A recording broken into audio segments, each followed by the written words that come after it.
Welcome.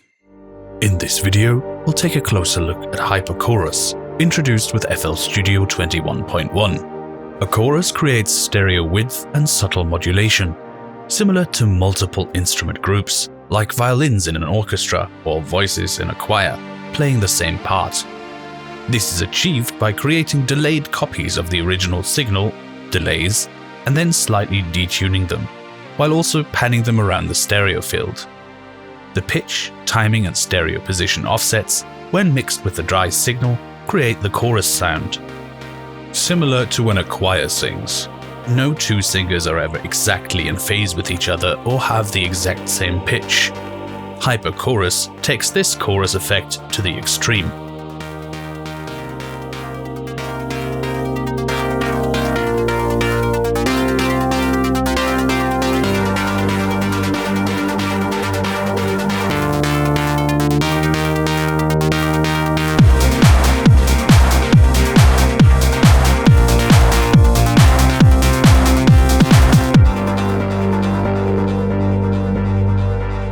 Hyperchorus has 3 XY controller pads that are mapped to the 6 main knobs on the bottom. The first XY pad sets delay time on the horizontal axis and feedback amount on the vertical axis.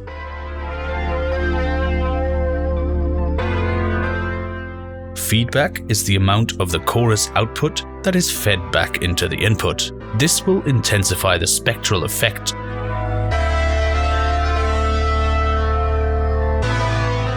and at high values lead to something known as comb filtering.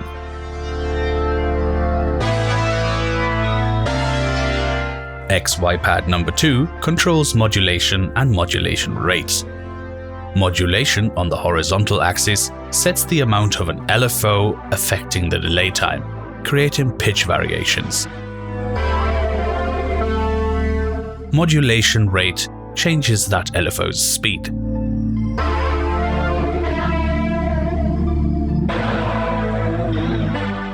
And the third XY pad is linked to movement on horizontal and movement rate on vertical. Movement sets the amount of auto panning applied to the delay lines.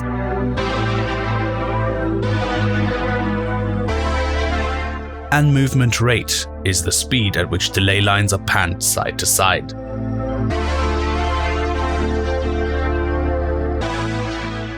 This switch chooses between 4 and 8 delay lines. 8 gives a more dense and extreme chorus.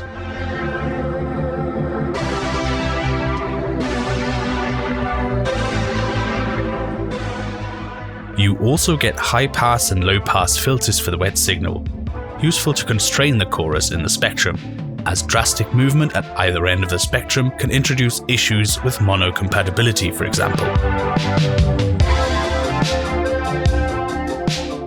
LFO phase difference separates the LFO assigned to the left pan delay lines from the LFO assigned to the right pan delay lines in phase.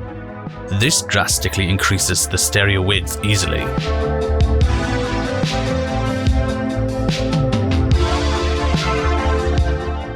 And mix sets the amount of unaffected signal versus chorused signal passed to the plugin output. This slider is for display scaling. You can boost or reduce the level going into the vector scope display. Sometimes this can make it easier to see what is going on in the stereo field. And that's all of the controls on the plugin. That's all you really need to know to get started with it. Don't forget to check out the video information for all the demo projects used in this video. Happy music making!